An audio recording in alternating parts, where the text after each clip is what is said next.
All right, thanks so much to Richard Fowler. I have a question for you. We've been talking about the life of Barbara Bush and her passing. Do you think if she had run for Senate and president, would she have won?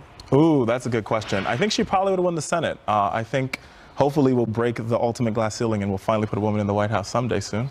Maybe Nikki Haley. Yeah. Well, you never know. These are crazy and contentious times. Indeed, it is. You know, it's maybe Kennedy. Maybe Kennedy. First in the Kennedy for president. Everybody. Really I think there's some campaign paraphernalia sitting around. All right, so now here we go. On a website, I thought. There's better buy that. President.com. Buy it right now. If you say it 3 times. You should buy it right now. Like Candyman? All right, well, thanks for being our Candyman today, Richard Fowler. And we will see you right here at noon Eastern tomorrow. Here's Harris.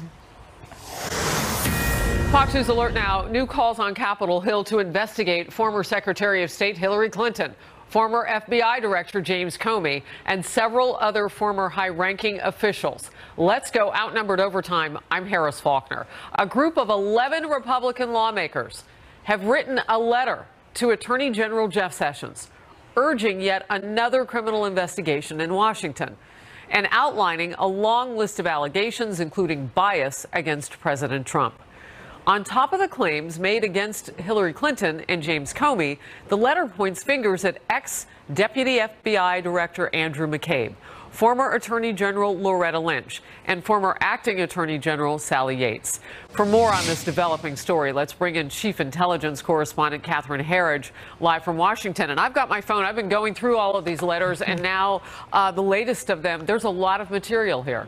That's right. There's been a lot of action this morning, Harris. And according to this new letter from 11 House Republicans to the Attorney General, FBI Director, and the U.S. Attorney who is handling requests for records for Congress, they're asking for a criminal investigation of at least 5 key players in the Clinton email and Russia investigations. On the former FBI Director James Comey, the lawmakers focus on his statements about recommending against criminal charges in the Clinton email case and his testimony about the decision. They allege there may be violations of federal statutes on lying and perjury. The allegations against Hillary Clinton relate to the funding of political opposition research that formed the basis of the Trump dossier. The lawmakers allege that payments to the firm Fusion GPS may constitute violations of election law and campaign contributions by foreign nationals. On former FBI Deputy Director Andrew McCabe, who was fired for lying about his role in a media leak about the Clinton Foundation, lawmakers allege possible violations on statutes about lying, perjury, as well as obstruction of justice. On FBI agent Peter Strzok and FBI lawyer Lisa Page, both removed by special counsel Robert Mueller from the Russia case after allegations of political bias, lawmakers question whether their actions that allegedly minimized the mishandling of classified information by Clinton and her team amount to obstruction and misleading statements by federal officers. This morning on ABC, Comey was asked about the letter, and he said he was not concerned about any legal exposure. I know I'm doing a lot of shrugging today, but I haven't read it. I don't know what to make of it. It seems they've been saying that stuff since the Clinton email investigation. A whole lot of that's already being looked at by the Inspector General at the Department of Justice, which is a very good thing. And I don't have any other reaction. We're reaching out to all of the individuals who are identified in the new letter. Just for some context on Andrew McCabe, when he was fired, his attorney said that that action was inappropriate and malicious and really without factual basis, Harris. Catherine Herridge, thank you very much. You're For more, welcome. let's bring in the former Trump campaign chairman, Corey Lewandowski. He's also author of the book, Let Trump Be Trump. Corey, great to see you today. What do you make of all of this?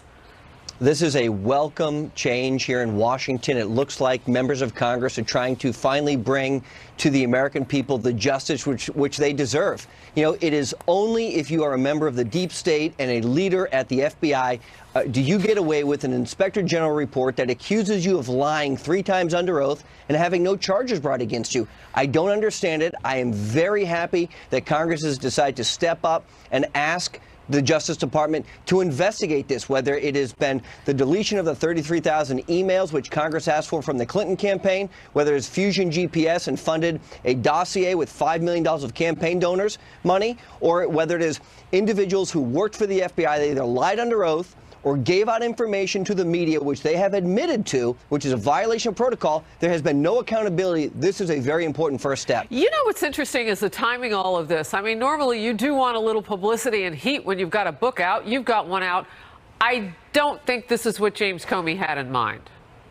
Well, you know, it's amazing because Jim Comey's book is full of fallacies, as you know, and now we're finally going to have the opportunity, hopefully, the Justice Department will look into Jim Comey lying under oath in front of Congress. He had to go back and change his statements on multiple occasions, and he was very clear to Congress that he gave information that he obtained while he was the director of the FBI to a law professor to make sure that information got out into the media, and that is a penalty under the FBI statute. So I don't understand why you've got a person who's now been gone for almost a year that has not been followed up with or prosecuted for that potential crime. Yeah, you know, we had a guest on the Outnumbered couch say maybe he should stop on his book tour by the Inspector General's office. We'll see what happens with that.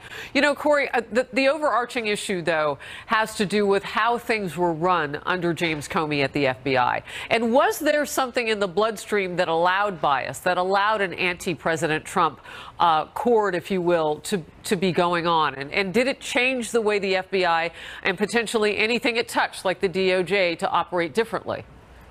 Well, the leadership at the FBI was a disaster. We now see that. We see Page and Schrock, individuals who wanted a quote-unquote insurance policy should Donald Trump get elected. There's been no accountability. And as you know, these individuals are still working at the FBI. And Senator Rand Paul asked Director Wray if they still have access to top secret and classified information, and the response back from the FBI director was they do. These are two individuals who are having an affair, and numerous text messages between them about how to stop Donald Trump, and one of them has been moved to the Human Resources Department. Where is the accountability? Only in the government do these people get to keep their jobs. In the private sector, they would have been fired a long time ago, and I can tell you this. Andrew McCabe and Jim Comey, I hope they make a lot of money, the GoFundMe page and the book that they're writing, because they're going to need them for legal fees. Corey, you know, I also want to ask just about this whole idea of James Comey now having to refute in a very public manner what's being said in potentially what could be an investigation. That gets a little dicey. Well, it does. And look, this is the problem when you have a Messiah complex and you decide in your own mind what is right and what is wrong. You know, Jim Comey's making the rounds. He's doing every television show he can. He's out, promoting his book. And that's what people with a book do, sure. Well, of course they do. But the difference is this. He has some significant legal liability, would be my guess, from his actions as the director of the FBI. He's out writing about things. He's out talking about things. And now he doesn't want to answer the questions. And what he said on The View right there, which you played, was, hey, we're going to let the IG look into this. The IG has looked into this and decided that Andrew McCabe, Jim Comey, one of his best friends, his deputy, lied 3 times under oath and 1 time not under oath to the FBI, and there has been no prosecution so far. And we know that Jim Comey also gave out information that he wasn't allowed to do, potentially classified, and there's been no accountability.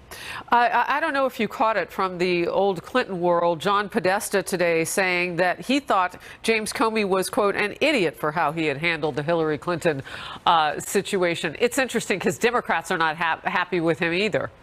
Well, I did see that interview, and it's very interesting because, Jim Comey, because he has been on both sides of every issue so far. First, he was, going to look at Hillary Clinton. Then he wasn't, and the poll number said he should.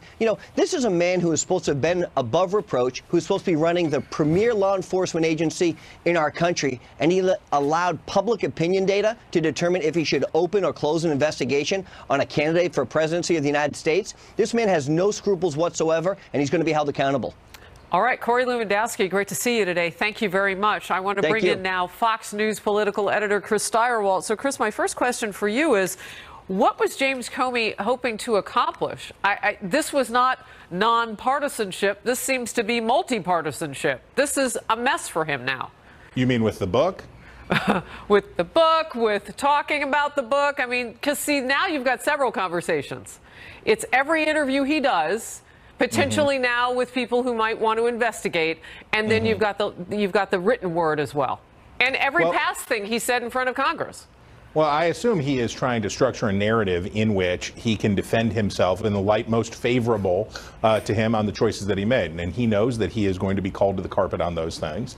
And he knows that this is not done. He himself references the Inspector General process that is working through. And he knows he's going to be held to account on that stuff. So I assume that what he's trying to do, I know not the heart of any man, but I assume what he's trying to do is create a construct here where he looks like Elliot Ness instead of somebody who played politics to the detriment of Hillary Clinton at a very crucial moment in the 2016 election. Of all the things that Donald Trump should be upset with James Comey about, one of them should not be the way that he politicized 2016, because it worked to Trump's favor enormously. Well, and for Hillary Clinton, I mean, with her book, What Happened, I mean, they're still trying to figure out on one side of the aisle what happened. But clearly, when you hear people like John Podesta, later in this program, we'll have Lanny Davis on, talking about some areas where maybe he wasn't so truthful. That complicates matters if now you have 11 Republican lawmakers who'd like to lean in and take a different look at some of the things that James Comey has done and said. Well, I mean, we love Congress and we love the House, and its members are all wonderful in their own special ways.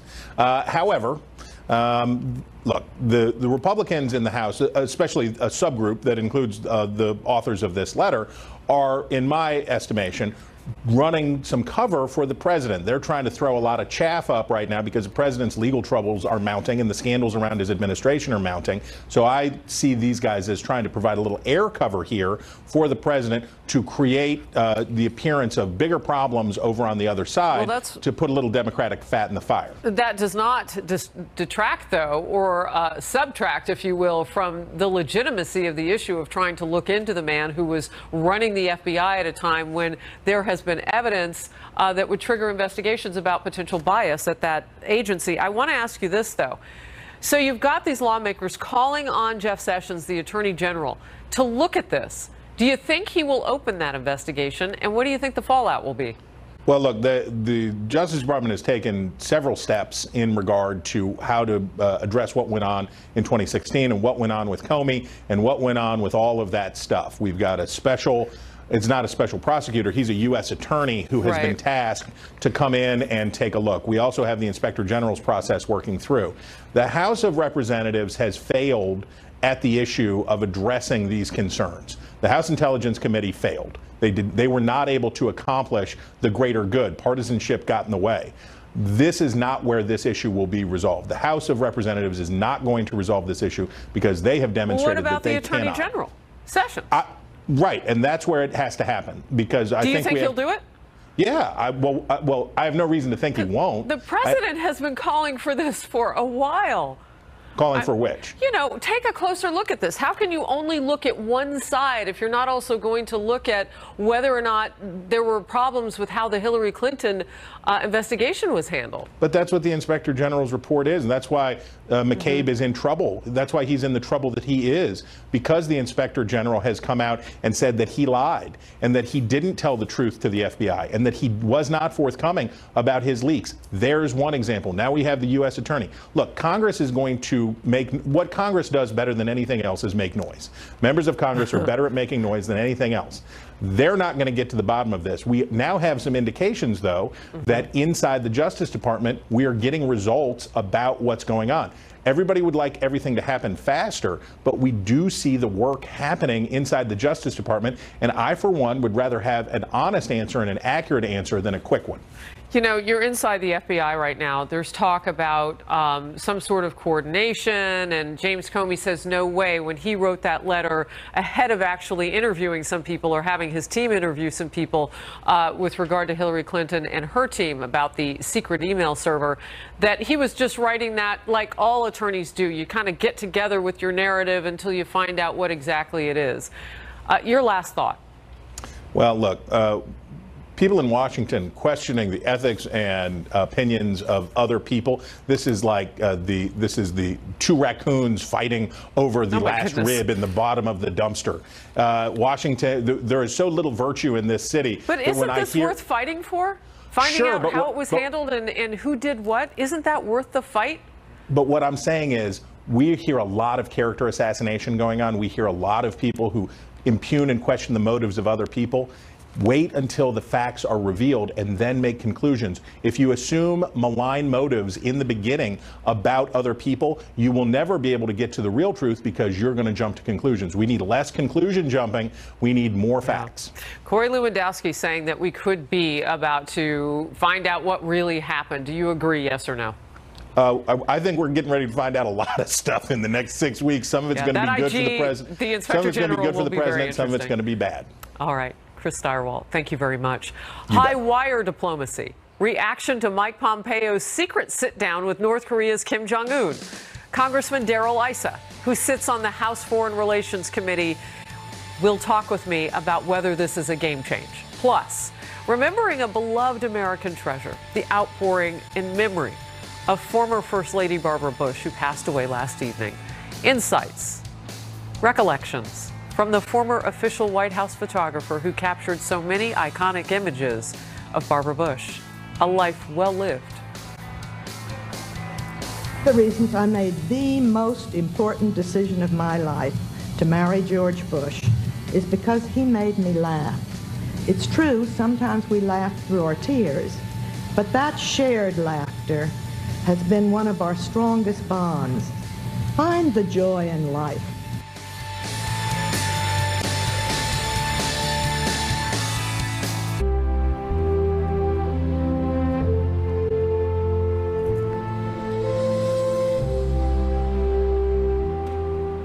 An outpouring of love from all over the nation for former First Lady Barbara Bush, who died yesterday at her home in Houston, Texas, surrounded by family. She was 92. Today, Mrs. Bush's eldest son, former President George W. Bush, and his wife Laura paid tribute to the beloved family matriarch. She had great faith. She truly believes that there's an afterlife, that she'll be wonderfully received in the arms of a loving God, and therefore did not fear death. And as a result of her soul being comforted on the deathbed, my soul is comforted. And family so important to the former First Lady is captured by the photograph of the former first couple with their grandchildren. It was taken by our next guest, Bush 41's official White House photographer, David Valdez, joining us now. Some of the pictures you've sent are iconic. We are familiar, but I want to get some of the touchstones and stories from you, David, about what was going on at the time that you took these photos and maybe some of your memories. So we're going to kind of cycle through them and put them up on the screen. But first of all, I want to get your thought today on having the privilege to witness history so close up. For me, what a huge honor it was to be a part of that. You know, I'm just a guy from Alice, Texas, and wound up working for the President of the United States. The Bushes embraced me. President Bush and Mrs. Bush actually said in an interview one time they considered me a part of their family. I appreciated that, but I was always aware that I was a staff person, and my work gave me the access. I was with them when they were happy. I was with them when they were sad. When President Bush's mother passed away, when their daughter Doro had her son, so many things. And of course, election night winning and election night losing. So there was a huge range of emotions, and for me to be a part of that was just a huge honor, and you learn a lot from being around kind, gentle people like that, and see how you treat other people. All right. And I want to step in here because some of these images are going by. I see the Princess Diana now. Tell me about taking this particular photograph. Can you see it? No, I can't, but Barbara Bush in a beautiful great. Long red dress on the right-hand side. Princess Diana. Oh Prince yeah, that's at the British Embassy in Washington D.C. and we met with them several times in Washington, Anne in London at the ambassador's residence, and it was a fun thing. You know, Barbara Bush had the first dog, Millie, and Millie wrote this #1 selling book called Millie's Book, and Mrs. Bush actually gave that as a gift to Princess Diana. So here we are, all highfalutin and still just giving this dog book. So you know, I just, you know, I love them. Breaks my heart. We're looking, and I'm going to cut it again because I know that you can't see everything that we're doing, but we're looking in now on a photograph that you took in a hospital room. Tell me about it. It's a bedroom, excuse me, and you've got the family there, and the access that you had to the grandchildren and to this whole family. It's amazing. Yeah, the summer before he was running for president, Life magazine wanted to send a photographer to Kennebunkport and take some photos, and he said no. You know, I'm on vacation, and there was some back and forth. Bobby Baker Burrows, the photo editor of Life magazine, agreed to let me do it. I talked to Barbara Bush actually, and she was the one that said, you know, you ought to just come over in the morning about 6 o'clock in the morning and see what happens. And wow. So the next morning I go over and knock on the door, and there's George and Barbara Bush in bed, and I sat on the edge of the bed, and then the grandchildren started coming in, and I stood up, took a couple of snaps, and for me as a photographer, that photo has become my iconic photo, and ran multiple times in Life magazine. It's a beautiful picture. And it's so interesting to get the texture about how Barbara Bush said, yeah, come on by at 6 o'clock in the morning. Unfettered access. They believed in your talent so much. I'm looking at the bicycle ride. We have a couple of those pictures now. Talk to me about that. Well, you know, President Bush was our liaison to the People's Republic of China. And one of the ways when they lived in China to get into the community was to ride bicycles everywhere. And so when they were in China, that's what they did. So those gifts were actually gifts many years later from the People's Republic of China. And they showed up, and boy, they just jumped right on them. They were on the south lawn of the White House, and it was great fun. But it was kind of their bicycle diplomacy that they used when they were in China, and it was really fun. It was fun to see that. For so many years, this family was a part of our lives here in America. Barbara Bush, the wife and the mother of sitting presidents at one point. I just want to get your last thoughts on what your favorite moments were with them in terms of being a photographer, because you would look through that lens and what you could see would determine what we would see. Did we just lose him? No, we just lost him. David Valdez, we'll bring him back another time. Such a wonderful stream of memories there through his photography. Glad to have him.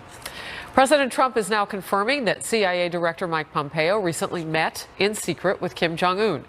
The White House is laying out groundwork for a summit between the president and the North Korean dictator. Is the summit more likely now, and can the president convince the regime to drop its nuclear program? A live report with reaction. The top Democrat on the Senate Intelligence Committee says he's nervous about the proposed summit. There is a pathway towards denuclearization of the Korean Peninsula. I'm all for that, but my fear is that this president zigs and zags without a lot of predictability. Secret meeting that we've learned about with North Korea revealed. The White House says CIA Director Mike Pompeo recently sat down with North Korean dictator Kim Jong-un to lay the groundwork for a proposed summit with President Trump. The president today tweeted this: Mike Pompeo met with Kim Jong-un in North Korea last week. Meeting went very smoothly and a good relationship was formed. Details of summit are being worked out. Denuclearization will be a great thing for the world, but also for North Korea. A senior White House official later clarified that the meeting actually took place over Easter weekend. Meanwhile, the vice chair of the Senate Intel Committee, Democrat Mark Warner, told our Neil Cavuto he's uneasy about the proposed summit. I am a bit nervous because meetings are always good, a summit, but a summit without a strategy. And my fear was prior to Prime Minister Abe's visit was that the Japanese were somewhat caught off guard, as was the whole Congress was caught off guard when it appeared that President Trump said he would go ahead and sit down with Kim Jong-un without a set of preconditions. Rich Edson is live at the State Department with more on this. Rich?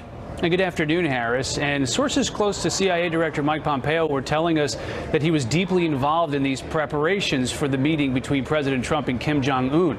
Well, now we know how deeply involved he was. The CIA director meeting with Kim Jong-un a week and a half before his confirmation hearing before the U.S. Senate. So he sat there at his confirmation hearing, having already met with Kim Jong-un in North Korea. He said at that hearing that the U.S. government was setting conditions for a meeting between the president and North Korean leader that would be acceptable to each side. Pompeo refused to rule out military action against North Korea, though stressed there's a lot of diplomacy left to explore with Kim Jong-un and that the U.S. does not want regime change there. He also downplayed possible results. No one is under any illusions that we will reach a comprehensive agreement through the president's meeting, but to set out the conditions that would be acceptable to each side for the two leaders who will ultimately make the decision about whether such an agreement can be achieved. What is unknown about this summit between the president and the dictator, where and when it will happen, and what exactly North Korea is seriously willing to surrender, and what the United States is willing to give in return. Pompeo is the highest government official to have visited North Korea that we at least know about, since then Secretary of State Madeleine Albright did so in 2000. Pompeo's nomination as Secretary of State is still pending before the Senate. Several Democrats have come out against him. The case Republicans are making is that Pompeo is already executing foreign policy for the president, especially with this meeting, and that the president should have a trusted advisor with the backing of the United States Senate. You know, Harris? Rich, I've been reading about the story all day, and you said something that really put it in context for me. You said the U.S. is setting conditions for a meeting. That's what Mike Pompeo said. I don't know why it just hit me differently, but that is the point, right? He told the truth about that. He was working on that. All right. He was. I just want to get it clear before we go to the Congressman Darrell Issa. Thank you very much. So our Congressman Issa, my next guest, Republican member of the House Foreign Affairs Committee. So the reason I'm pointing that out is because Democrats say that they're upset because they didn't get a heads up. I don't know that you would get a heads up about a secret meeting, but he did say, truthfully, it was being worked on. Well, absolutely. And, you know, Democrats may want to dust off a little bit of President John F. Kennedy's words when he said, never negotiate out of fear, but never fear to negotiate. The fact is, during previous administrations, they gave concessions and oil and other things to try to get good behavior out of North Korea, and it failed. Now they're looking at the strongest sanctions ever against a nation, perhaps, and those are having an effect to where we've driven North Korea to the table. And we didn't send some sort of an underling. We sent a man who knows just how bad North Korea is, knows the details of their development of nuclear weapons and missiles, and the #1 graduate of West Point. They sent a warrior there to sit down with that individual and lay out that America is negotiating out of strength, not out of weakness. You know what's interesting, too, about what you're saying? Pompeo is the person who gave us a heads up about how close North Korea might be to a nuclear weapon and a nuclear weapons program, and he said it was months away. So, I mean, we do know from what you're saying, too, that he's very well aware of what we face in all of this. I just want to put a fine point on this and move on. Do you think that Mike Pompeo should have said in his confirmation hearings the week of April 12th, well after he had this meeting with Kim Jong-un, that he had sat down with him? Do you think that's something that people needed to know? Well, you know, I think that the CIA director should never lie to Congress, but also should never disclose secrets if, in fact, they're not germane to that day. And they certainly were not germane to that day. The reality is that Mike, the director, said the truth. But in fact, I rely on Pompeo never to disclose something if it doesn't have to be. And he needs to. And, you know, remember when Clapper testified, he outright lied to Congress and then said he lied as little as possible. There's a huge difference between not volunteering something that is a secret and, in fact, lying to Congress. And so I look forward to him being Secretary of State, and I look forward to having somebody who was first in his class at West Point, who knows what's behind those curtains at the CIA heading negotiations. Well, and considering how many Democrats jumped on board to support him as CIA director, one might think that you would get some help from across the aisle, too, because there are some now people who say that they are detractors in the process in your own party.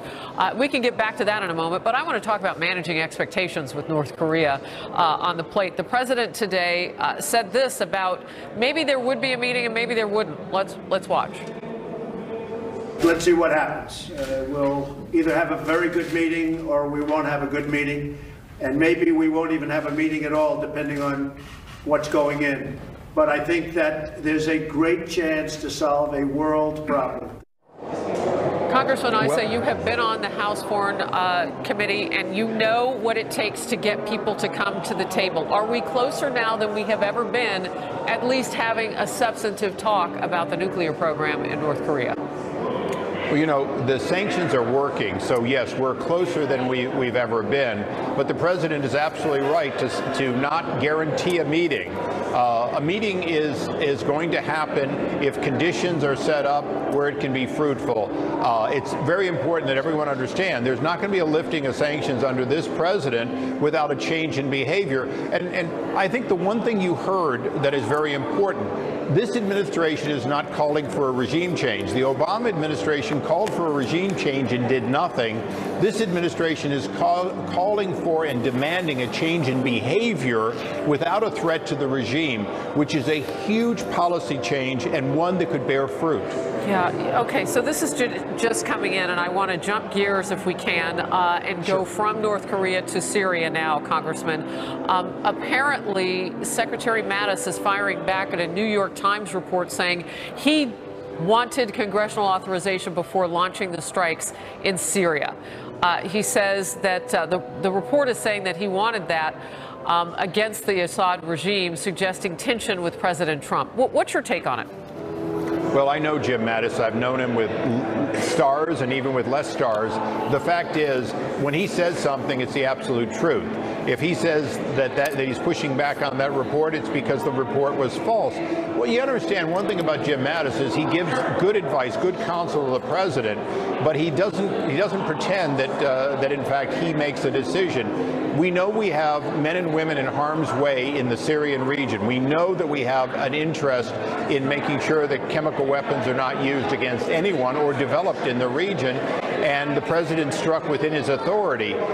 Would it be nice if Congress would be more forward-leaning in support of this president's new effort to try to solve a problem left by his predecessor? Absolutely. But, you know, Jim Mattis was relieved, if you will, or allowed to exit early by President Obama, who had a policy of basically shutting things down. This president turned, on Jim Mattis's advice, on a dime from we're leaving soon to no, we're going to do what needs to be done, and then we're going to leave. All right, this news breaking now. He was meeting with the Qatari defense minister when he took a couple questions on this, Congressman, and now pushing back at that New York Times report saying that no, he was not wanting congressional authorization before launching those strikes against Bashar al-Assad and the regime there in Syria. Thank you very much for being here for the breaking news and for all the topics. Appreciate your perspective. Anytime. Thank you. So, U.S. Ambassador to the United Nations Nikki Haley is also firing back after White House economic advisor Larry Kudlow suggested she was, quote, confused when she said new sanctions against Russia were imminent following that horrific chemical weapons attack in Syria. So this all ties back in.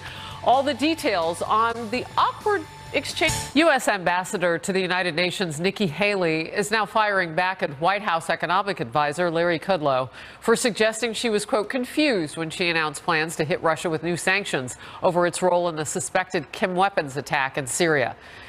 Ambassador Haley told Fox News, quote, with all due respect, I don't get confused, end quote. Chief White House correspondent John Roberts is live for us in West Palm Beach, Florida, where the president is spending the week. And John, this kind of took a different turn. What's happening? It did. It took that turn yesterday afternoon, and then it seemed to turn back in the other direction last night because Larry Kudlow telephoned the UN ambassador Nikki Haley to apologize for what he had said earlier in the day. I'm told that that phone call was, quote, a nice phone call. It was a nice phone call because Kudlow had called to apologize. But let's quickly rewind the clock here and tell you how all of this started. It was Sunday morning when Nikki Haley was on one of the Sunday morning shows talking about the aftermath of the airstrikes on Friday night in Syria and a lot of the blame that the president was putting on Russia for not reining in Bashar al-Assad's chemical weapons program. Haley was asked if more sanctions on Russia might be in the offing. Listen to how she responded. You will see that Russian sanctions will be coming down. Secretary Mnuchin will be announcing those on Monday if he hasn't already. Well, clearly there was some sort of wires that were crossed there because the president was not ready to announce that sanctions were coming down, and certainly Secretary Mnuchin had not announced anything, prompting the White House press secretary, Sarah Huckabee Sanders, to release a statement on Monday saying, quote, we are considering additional sanctions on Russia, and a decision will be made in the near future. Yesterday, at a press briefing here in West Palm Beach, the chief economic advisor, Larry Kudlow, found himself in the unenviable position of being asked directly about Nikki Haley's comments on Sunday, and unfortunately responded this way. Listen here. She got ahead of the curve. She's done a great job. She's a very effective ambassador. There might have been some momentary confusion about that. But if you talk to Steve Mnuchin at Treasury and so forth, he will tell you the same thing. They're in charge of this. We have had sanctions. Additional sanctions are under consideration but not implemented. That's all. As you can expect, Nikki Haley did not take kindly to that and released that statement where she said, with all due respect, I don't get confused. But again, Harris, this whole thing apparently buttoned up last night when Larry Kudlow called and had a nice conversation with Nikki Haley to say, I'm really sorry. Well, look, and if you're Russia, you know that this president will move on something soon. He's done the sanctions. They saw the missiles hitting Syria for a second time after suspected chemical weapons use there. And the White House saying that there is something coming. So we'll report the news as it happens moving forward, as you said, and tapped your chin. We're moving on. John Roberts, great to see you. Thank you very much. Thanks, Harris. Nearly a dozen Republican lawmakers are demanding Attorney General Jeff Sessions launch criminal investigations into Hillary Clinton, former FBI Director James Comey, and other former and current DOJ officials. There are reasons for this and how Sessions should respond. The former special counsel to President Bill Clinton, Lanny Davis, is here to weigh in on it all. Hi, everyone. I'm Dana Perino. President Trump and Japan's prime minister about to make comments in our hour from Mar-a-Lago as Mike Pompeo, who recently met with Kim Jong-un, could face a tough confirmation battle on the Hill. One Republican senator just issuing a threat to Democrats who say they won't vote to confirm him. Plus, we will remember Barbara Bush and a life of such great consequence with some very special guests on the Daily Briefing. Fox News alert on our Fox Top story now. A group of conservative lawmakers demanding Attorney General Jeff Sessions now investigate Hillary Clinton, former FBI Director James Comey, and several other current and former officials President Trump has targeted. I'm joined now by Lanny Davis, former special counsel to President Clinton and a columnist for The Hill. He's also the author of The Unmaking of the President 2016, How FBI Director James Comey Cost Hillary Clinton the Presidency. And let me just say an overarching point here, and we'll get to it in a minute. You're not happy with James Comey right now. I've read what you've written in an op-ed. You called him, well, a liar. But let's talk about this now with this if you will, this request for another look at how things were handled with regard to Hillary Clinton, James Comey, so on and so forth. What's your response? Well, considering the source, this group of members are even seen as far out on the fringes by their own House Republican caucus. But it's really ironic because if they want to call for an investigation, the Inspector General should be investigating James Comey for violating the rules of the Justice Department. Barack Obama should have fired him for hurting Hillary Clinton, not for helping Hillary Clinton. It's almost funny in a painful way to say that his writing the letter on October 28th, which I prove in my book, she dropped like a rock in a pond immediately after that letter was sent, calling for a new criminal investigation of her. And 6 days later, of course, they looked at the emails and they found nothing there, but it was too late. To say that the Justice Department should investigate Comey for favoring Hillary Clinton just doesn't make any sense to me. He hurt Hillary Clinton. Is it fair, Lanny, to say that the Justice Department, if they're doing their job, will investigate just what happened? And not so much who was doing it for whatever reason. Just tell us what happened. And in your estimation, because I have read recently that you feel that James Comey was really not honest on many regards. And so you have Republicans and Democrats who are angry with James Comey, and he would have been fired potentially anyway. I think that he acted inappropriately and is under investigation by the Inspector General of the Justice Department. Is that enough? Well, yes, he's an independent counsel, and his findings are more credible than a partisan House member trying to attack Hillary Clinton after she lost the election. Look, I agree that he, and I never use the word lie unless I am sure that somebody intentionally misrepresents the truth. He told the country the reason he wrote the letter is because he promised Congress that he would have to do so if he found something new. That's a lie, and he knows it. He only said, I will take a look. And had he taken a look at the emails, he would have found there's nothing there, and I believe she'd be President of the United States. So that's interesting, how the different perspectives come back to the same thing. People don't trust James Comey. Are you disappointed then that President Barack Obama didn't fire James Comey? Because I wonder if anybody would have been screaming obstruction of justice then. You know, everybody from Sally Yates, who should have ordered him not to send the letter and didn't, and she was the Deputy Attorney General, not involved in the tarmac visit. She had the power to say to Comey, don't you dare, and she did not. President Obama had the power to reveal the Russian meddling in favor of Donald Trump during the early autumn of 2016. He decided not to. And then James Comey now has said he decided to send his letter to protect his political rear end, which is what I'm hearing, because he thought that Hillary Clinton was going to win anyway. In other words, everybody assumed that Hillary Clinton was going to win, and they all made the wrong decisions based on a political judgment rather than on the merits. James Comey never should have written that letter. Amazing how people from different sides of the political aisle come to the same conclusion about James Comey. I would push back on this point. You said that it showed that meddling benefited one candidate over the other. The investigation just looked at meddling. That's what I understand. Actually, no, let me correct you. The intelligence community said the meddling was in favor of Donald Trump. 100% of the intelligence community said in favor of Donald Trump. What they didn't say is how much of an impact it made. I hope you'll come back. Thank you. Thanks for having me. Stay close.